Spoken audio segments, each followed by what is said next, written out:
Boa noite, meu irmão, minha irmã. Que bom estarmos juntos aqui mais uma sexta-feira. E eu quero convidar você a abrir o seu coração, a dizer para o Senhor: Senhor, o meu coração está receptivo, a minha mente está receptiva para receber a Tua palavra no dia de hoje. Na noite de hoje, eu quero convidar você a realmente esperar, sabe? Receber algo do Espírito Santo essa noite, ter o Espírito Santo ministrando sobre o seu coração e a sua mente agora nesse momento. Eu queria dizer para você que a palavra de hoje ministrou muito no meu coração. Quem me conhece sabe que eu amo falar sobre oração e hoje eu não vou falar sobre oração.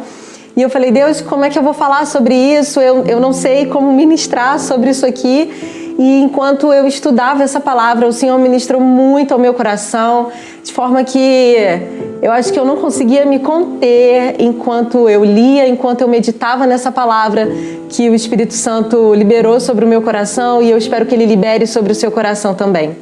Então quero convidar você a orar.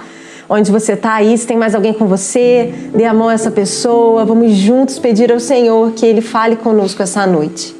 Pai, nós te agradecemos pelo Teu amor, pela Tua presença.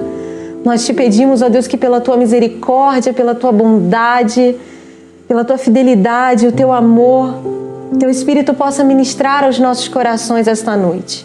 Que nós possamos aprender mais sobre Ti, que nós possamos ir mais fundo em Te conhecer e entender o que o Senhor está fazendo nesse tempo, nas nossas vidas, na vida da Tua igreja, Pai. Nós amamos o Senhor e queremos mais da Tua presença. Por isso nós oramos em nome de Jesus. Amém.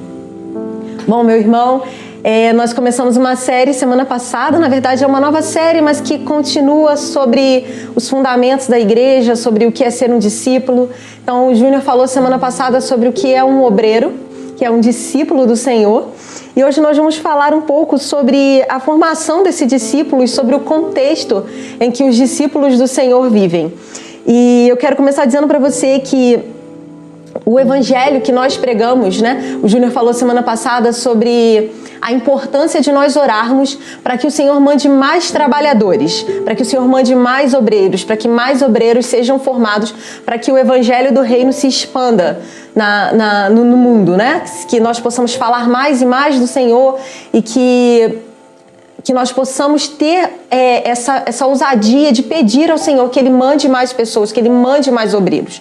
E eu quero dizer para você que é muito importante que nessa formação de obreiros, que nessa nossa jornada de captar mais pessoas, de atrair mais pessoas para o reino do Senhor, nós precisamos pregar o Evangelho por completo.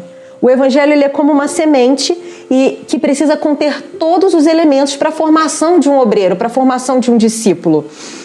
Sabe, uma semente, quando nós plantamos uma semente, a semente ela possui tudo que precisa, ela possui todas as estruturas necessárias para que se forme uma árvore, se forme uma planta. O Senhor fez assim desde o início. O Senhor, a lei de Deus é que cada espécie possa produzir segundo a sua natureza. Foi isso que Ele disse lá em Gênesis. Ele disse: produz a terra árvore frutífera que dê fruto segundo a sua espécie, cuja semente esteja nela. Ou seja, a semente vai produzir uma árvore, nela ainda vai conter semente e ela vai gerar de novo. Então é isso que o Evangelho precisa conter. E quando Jesus estava aqui na Terra, Ele pregou o Evangelho por completo. Não era algo em partes. Ele não deixava ninguém confundido. Ele não dizia só coisas boas para atrair as pessoas. Não, muito pelo contrário. O Senhor Jesus, Ele incluía nas suas pregações, nas suas mensagens, advertências e condições para que nós seguíssemos eles, para que os discípulos daquela época pudessem seguir Ele. Por exemplo, quando um jovem rico chega até Jesus e pergunta como é que ele vai fazer para herdar a salvação, para ter a vida eterna, e Jesus expõe a condição de que ele deveria vender tudo que ele possuía e repartir e dar para os pobres e assim seguir a Jesus. Jesus não aliviou para aquele jovem rico porque ele amava as riquezas, porque ele tinha muitos bens. Jesus pregou o Evangelho por completo para aquele rapaz. Ele disse que ele deveria amar o Senhor acima de todas as coisas e disse também que ele deveria abrir mão das suas riquezas. Então, em todo tempo, Jesus ele pregava o Evangelho por completo. Ele disse pra gente lá em João 15,16 assim: Não fostes vós que me escolhestes a mim. Pelo contrário, eu vos escolhi a vós outros e vos designei para que vades e deis frutos, e o vosso fruto permaneça. O que Jesus está dizendo aqui? Ele está dizendo que não somos nós que o escolhemos. Sabe, não é a gente que pensa assim, o Senhor é bom, o Senhor vai fazer isso e, que legal, se eu for atrás de Jesus eu vou ter tantas coisas. Não, o Senhor fez todo o necessário por nós na cruz e Ele tem as condições e as advertências e todo o Evangelho preparado para que nós o sigamos.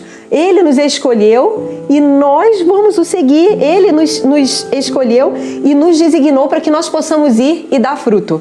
Então nós precisamos pregar o Evangelho por completo, nós precisamos entender que a nossa formação como discípulo e de outros discípulos que vão chegar para o reino, nós precisamos ter o Evangelho por completo. Nós não podemos pegar só a parte que nós necessitamos, mas nós precisamos do Evangelho por completo.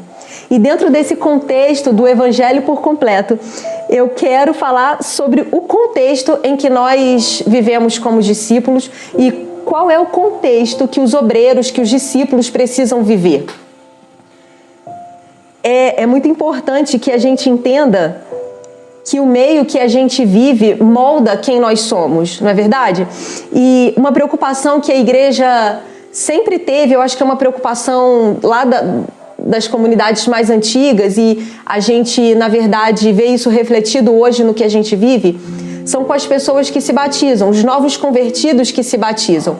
Geralmente as pessoas se convertiam e elas eram batizadas e as igrejas viam que muitas dessas pessoas batizadas, elas iam embora, elas não permaneciam, elas não criavam raízes. E aí a gente viu que houve um esforço muito grande de todas as denominações, inclusive a nossa, para que as pessoas pudessem aprender mais, para que elas fossem mais fundo em conhecer o Senhor antes de se batizar. Então elas recebiam mais ensino, elas recebiam mais informações antes de se batizar e aí sim poderiam se batizar e se tornar membro da igreja. Essas coisas são importantes, mas nós vimos e vemos ainda muitas das vezes que isso não é o primordial, fundamental para que uma pessoa permaneça firmada na igreja, para que ela permaneça firmada no corpo de Cristo. Quando uma criança nasce, por exemplo, não é só importante que ela nasça com saúde. Quando o bebezinho nasce, quando ele nasce com saúde, mas isso não vai fazer com que ele permaneça com saúde para sempre. É necessário um ambiente, um desenvolvimento saudável para aquele bebê, um lugar que ele possa se desenvolver, uma alimentação saudável. Ele precisa estar num contexto saudável para que ele continue crescendo de uma forma correta, de uma forma saudável, e assim ele possa se tornar uma criança e um adulto e por aí vai. Então, um pássaro precisa de um contexto, ele precisa do seu ninho. Os peixes no mar precisam dos recursos do fundo do mar para que ele sobreviva. E a maioria dos animais precisam estar no seu contexto. Até um verme precisa estar no seu contexto para se desenvolver. E todo o ser vivo que está dentro do seu contexto se desenvolve e se desenvolve feliz. E Deus, Ele denomina o contexto, o meio ambiente em que os discípulos devem se desenvolver em uma só palavra: igreja. Esse é o contexto em que eu e você e todos os outros que vão chegar para o reino do Senhor precisamos para nos desenvolver. Nós precisamos da igreja do Senhor, da igreja, de uma comunidade em que nós possamos estar juntos, possamos estar como corpo de Cristo. Então é muito comum a gente ouvir dizer assim: a pessoa se converteu, graças a Deus. Olha só, meu irmão, você se converteu, seu nome está lá no livro da vida. Sabe, Deus escreveu o seu nome no livro da vida, o Espírito Santo habita em você, agora você tem que ler a Bíblia, orar e frequentar as reuniões. Mas não é isso que é ser igreja. E essa é a primeira parte que eu quero compartilhar com você. Um contexto saudável para que nós nos tornemos discípulos de Jesus é que nós devemos nos unir como membros do corpo de Cristo, que é a igreja. Nós não vamos nos aprofundar num estudo hoje, assim, sobre igreja, mas eu quero compartilhar com você algo que está em Atos capítulo 2. Lucas escreveu lá uma sequência de passos, de propósitos que os apóstolos fizeram assim para a igreja, né, para que a igreja se desenvolvesse naquele momento. Foi quando surgiu a igreja, o que nós chamamos de igreja primitiva. E lá em Atos 2, Atos capítulo 2, versículo 41, diz assim, ó.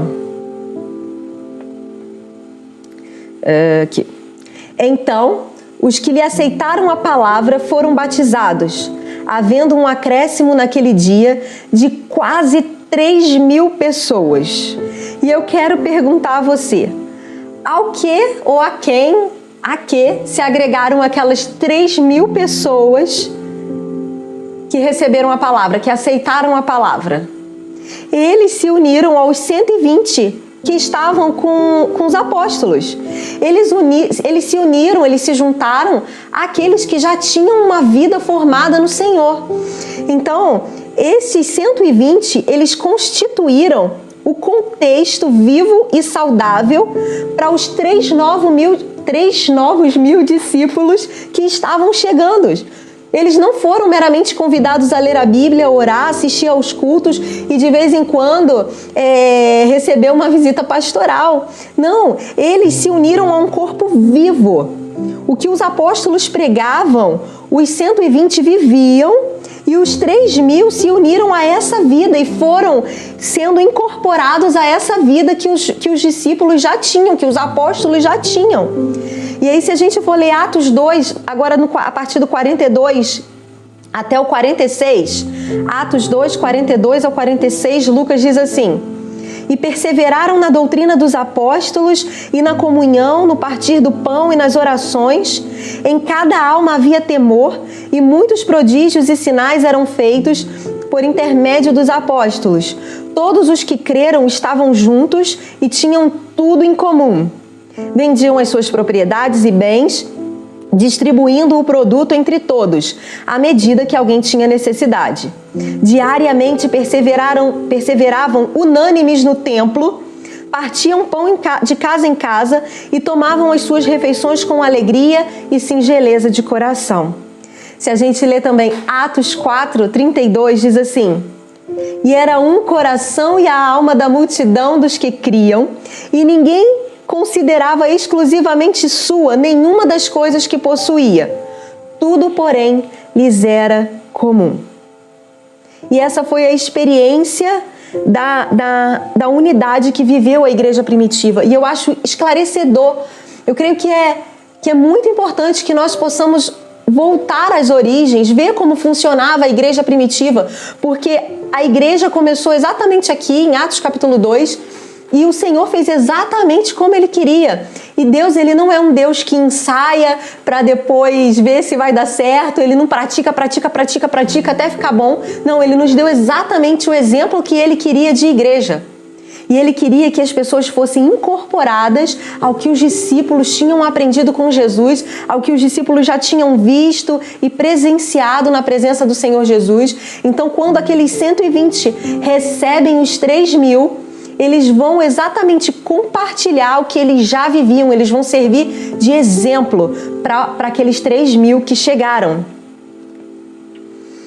Então, a gente vê que nesse processo, na formação de homens para um ministério, foi indispensável. O que aconteceu na igreja primitiva foi indispensável para o que a gente vive hoje.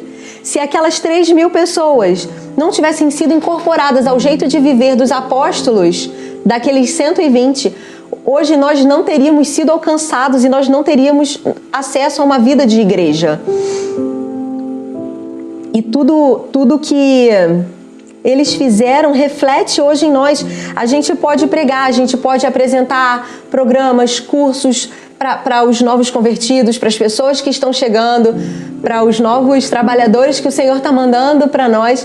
Mas se a gente, tudo que a gente faz, tudo isso que a gente faz de ler livro, tudo que a gente escreve lá e dá aula e compartilha até mesmo aqui, isso não é suficiente. A gente consegue gerar uma intelectualização, fazer com que essas pessoas aprendam muitas coisas, mas não é a formação de fato de um discípulo. Os discípulos formam a igreja quando eles estão juntos, quando nós compartilhamos juntos, igualzinho a igreja primitiva fazia. E era um coração e a alma da multidão dos que criam. E ninguém dizia que coisa alguma do que possuía era sua própria, mas todas as coisas lhes eram comuns. Então, o contexto de estar junto é muito importante. A palavra diz que não somente eram espirituais, oravam, cantavam e aprendiam as doutrinas dos apóstolos e tinham tudo isso, mas eles se esforçavam para imprimir naquelas pessoas o que Jesus tinha feito neles. E é isso que nós precisamos fazer. Nós precisamos viver uma vida de comunhão tão grande, nós precisamos ter um meio de cultura adequado para que nós possamos formar novos obreiros. E aí eu quero compartilhar um segundo ponto com você. Quero que você abra sua Bíblia no livro de Efésios, capítulo 4. É um dos textos mais estudados quando a gente fala sobre igreja, né? Efésios capítulo 4 é um texto muito legal. E o apóstolo Paulo aqui vai falar algo muito legal pra gente. Efésios 4, achei aqui. Efésios 4, a partir do versículo 11, do 11 ao 13. Olha, vamos ver aqui o que Paulo nos ensina. Ele diz assim: Ele mesmo concedeu uns para apóstolos, outros para profetas, outros para evangelistas e outros para pastores e mestres, com vistas ao aperfeiçoamento dos santos, para o desempenho do seu serviço, para a edificação do corpo de Cristo, até que todos cheguemos à unidade da fé e do pleno conhecimento do Filho de Deus, à perfeita varonilidade, à medida da estatura da plenitude de Cristo. Então, aqui nesses versículos de Efésios 4, do 11 ao 13, o tema é os ministérios na edificação da igreja. Então a gente vai ver que tem alguns ministérios, né? Que Deus deu um para apóstolos, outros para pastores, outros para mestres, evangelistas e por aí vai. E aí, eu digo para você que embora essa passagem seja uma passagem muito importante para nos falar sobre os ministérios, ela não termina aí, essa passagem não termina aí. Se nós ficarmos apenas aqui, nós vamos apenas revisar e nos atualizar a respeito dos ministérios que o Senhor quer restaurar na vida da igreja. Mas eu quero destacar para você que existe um complemento desse texto, a gente precisa continuar e entender o que Paulo está querendo falar acerca dos ministérios, o que Paulo está querendo dizer acerca da igreja. Ele diz assim, olha, versículos 15 e 16 de Efésios 4. Mas, seguindo a verdade em amor, cresçamos em tudo naquele que é a cabeça, Cristo, de quem todo o corpo, bem ajustado e ligado pelo auxílio de toda a junta, segundo a justa cooperação de cada parte, efetua o seu próprio aumento para a edificação de si mesmo em amor. Então vamos lá. Primeiro, Paulo apresenta Cristo como cabeça do corpo. Então a gente precisa entender que a igreja tem um cabeça e é Cristo, é Jesus. Jesus é o cabeça e é da cabeça que vai fluir graça e sabedoria para o restante do corpo. Então nós precisamos entender que a cabeça comanda o corpo. No versículo seguinte, no versículo 16, ele vai tratar de mais uma particularidade do corpo e da função das juntas. Ele diz que toda a graça do corpo vem da cabeça. Ele fala assim no versículo: de quem todo o corpo, ou seja, ele diz que a cabeça é Cristo, de quem todo o corpo, bem ajustado e ligado pelo auxílio de toda a junta, ou seja, o corpo está ligado à cabeça e é da cabeça que vem toda a graça, tudo que o corpo precisa vem da cabeça. E depois, Paulo começa a expor os princípios de funcionamento das juntas do corpo. Ele diz que nós devemos notar que ele não está se referindo a algo casual ou sugerido. Presta atenção aqui. Paulo, ele não está sugerindo que a gente faça alguma coisa. Olha o que ele diz. Seguindo a verdade em amor, ele não sugere, ele ordena. Cresçamos em tudo cresçamos em tudo naquele que é a cabeça. Ele não está dizendo que a gente pode crescer, que é importante que a gente cresça. Ele está dizendo, seguindo a verdade em amor, cresçamos em tudo. Cresçamos, é uma ordem, é um imperativo. Que eu cresça, que você cresça, cresçamos nós em tudo naquele que é a cabeça. Então ele está dando uma ordem para a gente aqui. E nesse versículo, enquanto eu meditava nesse versículo, eu chorei, porque ele diz assim, cresçamos em tudo naquele que é a cabeça, Cristo, de quem todo o corpo bem ajustado e ligado, ou seja, o corpo precisa estar ajustado e ligado pelo auxílio de toda a junta, segundo a justa cooperação de cada parte, ou seja, cada parte do corpo precisa cooperar com a outra. E aí efetua o seu próprio aumento. Quando o corpo entende que Cristo é a cabeça e Cristo diz o que o corpo deve fazer, está totalmente ligado pelo auxílio das juntas e cada parte está cooperando, nós produzimos assim o crescimento, o próprio aumento. Está escrito, efetua o próprio aumento. O aumento do quê? O aumento do corpo. O corpo de Cristo só cresce, a igreja só cresce quando a gente cresce em tudo em Jesus, quando a gente anda ajustado e quando a gente coopera com cada parte do corpo. Eu sempre lia esse texto e eu entendia que Paulo estava falando sobre unidade, mas eu acho que hoje saiu assim uma venda dos meus olhos quando ele diz aqui que o reino só vai crescer, o corpo só vai crescer quando a gente realmente crescer na nossa cooperação em tudo, quando a gente crescer em tudo, quando a gente se ajudar. E o Senhor começou a ministrar o meu coração em relação a isso.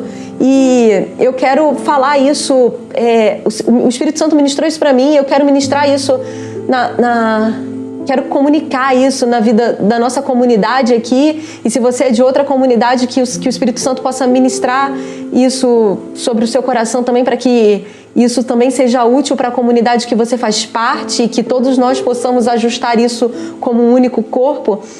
Mas eu achei isso muito importante, porque Deus começou a ministrar no meu coração que se a gente não faz isso, o reino não cresce.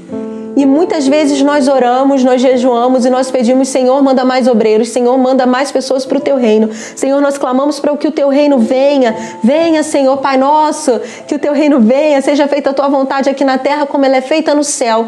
E nós não cumprimos essa unidade que Paulo está dizendo aqui, nós não cooperamos. Nós não estamos nos ajudando. E eu tenho visto isso de uma forma muito clara dentro do corpo de Cristo. Assim, hoje, dentro de cada comunidade, dentro de cada denominação, não sei, mas nós vemos o quanto os ministérios cresceram, o quanto existem várias atuações dentro da igreja, dentro do corpo de Cristo.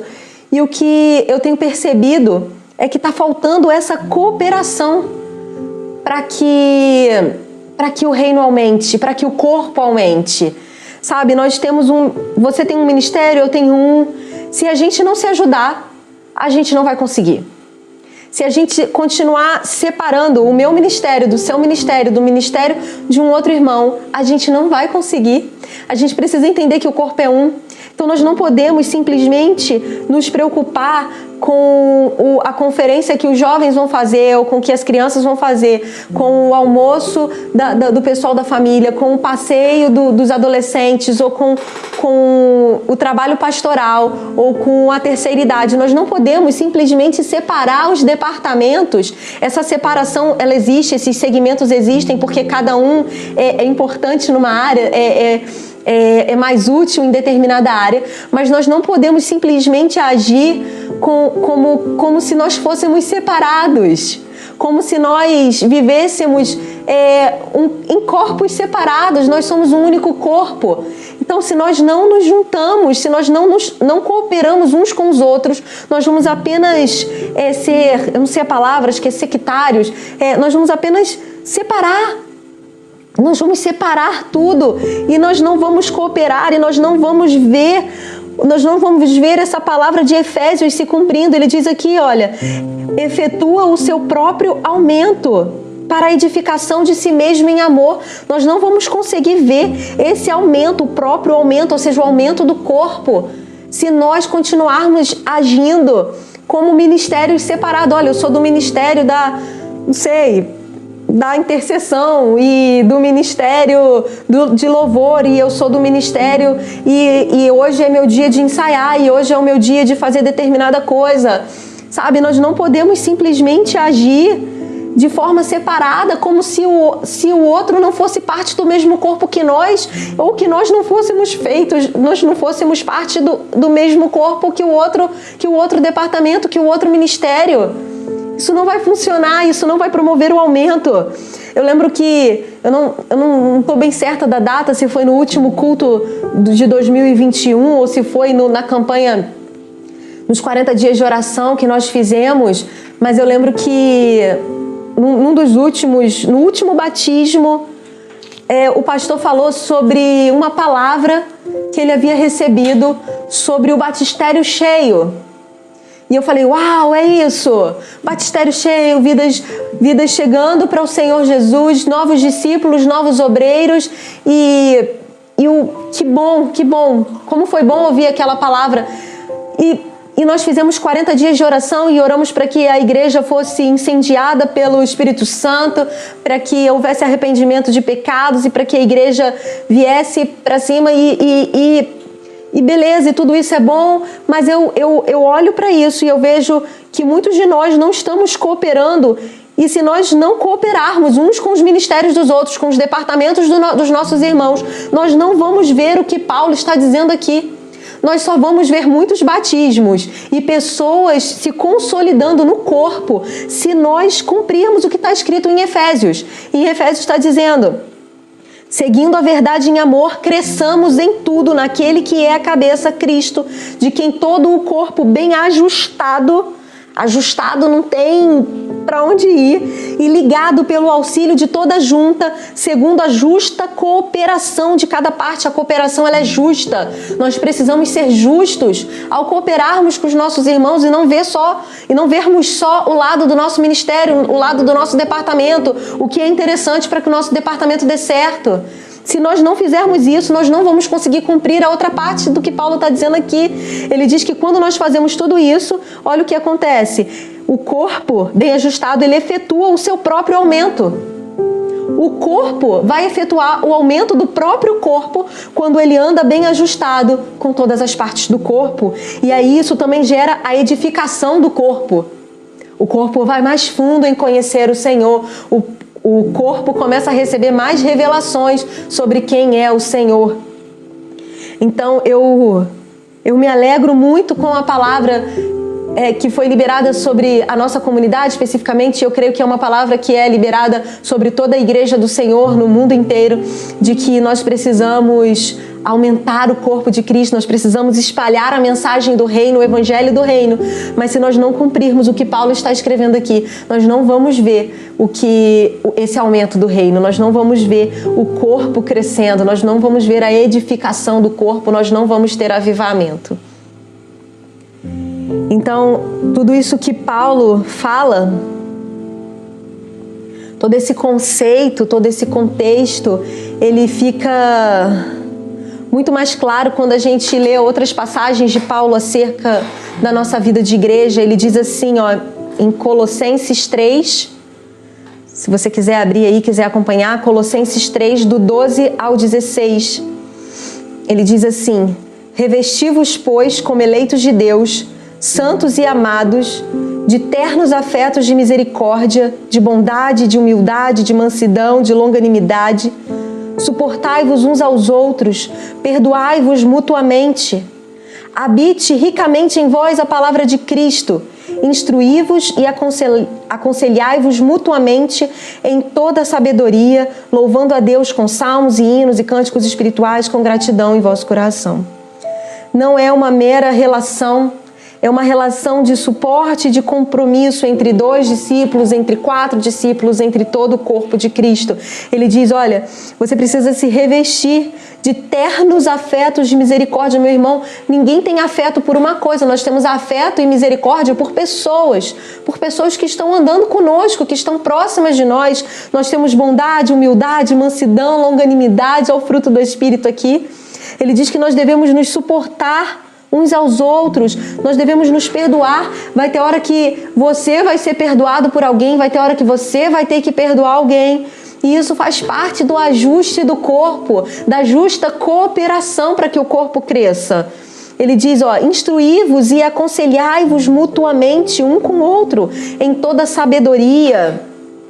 E aí nós praticamos várias outras coisas juntos. Nós vamos louvar a Deus com salmos, cânticos espirituais, vamos agradecer juntos, mas nós precisamos viver junto, nós precisamos nos ensinar juntos, nós precisamos nos exortar, nós precisamos levar as cargas uns dos outros.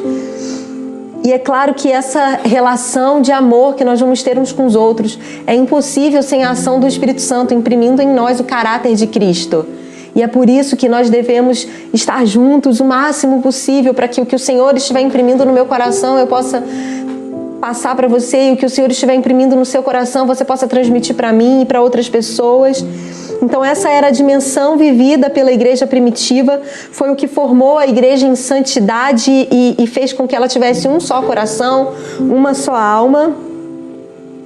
E quando nós fazemos isso, nós conseguimos tratar o orgulho do nosso coração, nós conseguimos nos tornar mais humildes, nós conseguimos tratar o nosso egoísmo, nós conseguimos tratar os nossos traumas e conseguimos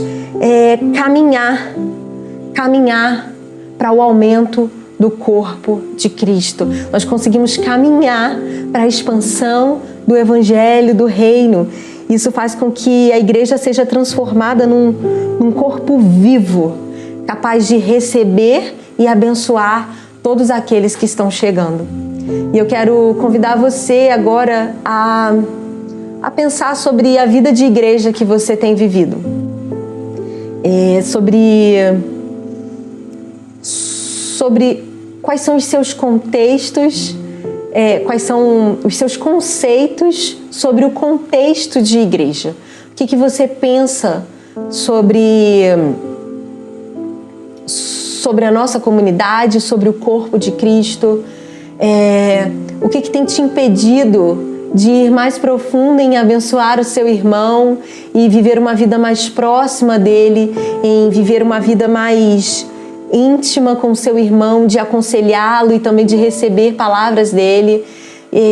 O que tem te impedido de colaborar com o aumento do corpo de Cristo, sabe? O que está desajustado nas suas juntas aí para que você pode ajustar para promover o aumento do corpo de Cristo? E eu quero convidar você a orar nesse instante. Quero te pedir que você feche os seus olhos aí onde você está e que você possa perguntar para o Espírito Santo: Espírito Santo, o que eu tenho feito para melhorar, para contribuir com os meus irmãos, com a minha comunidade? O que o meu ministério tem feito para que o corpo seja edificado, para que o corpo receba mais de Ti? E talvez no que eu tenha atrapalhado o corpo de se desenvolver ainda mais. Pergunte ao Espírito Santo o que nós podemos fazer para receber melhor os novos obreiros que Ele tem para mandar para nós, para que o Evangelho seja proclamado ainda mais, seja expandido ainda mais. Pai, nós Te agradecemos porque podemos viver um contexto de igreja. Te agradecemos porque temos irmãos, filhos Teus, que nos ajudam na caminhada de expandir o Teu reino. E nós queremos Te pedir que o Senhor tire dos nossos olhos e do nosso coração as traves que nos impedem, Senhor, de viver uma vida ajustada ao Teu corpo. Nós queremos ver o Teu reino sendo expandido, nós queremos ver o Teu corpo ganhando mais membros, Senhor. Nós oramos para que o Senhor comece conosco, Pai. Toca o nosso coração, quebranta o que precisa ser quebrantado, trata o nosso orgulho, o nosso egoísmo, as nossas dificuldades em compartilhar, em dividir, em ceder. Nós queremos contribuir para o que o Senhor já está fazendo no Teu corpo. Nós queremos, Senhor, crescer em tudo, naquele que é a cabeça, Jesus, Pai. Nós oramos e Te agradecemos por tudo, em nome de Jesus. Amém. Que Deus te abençoe.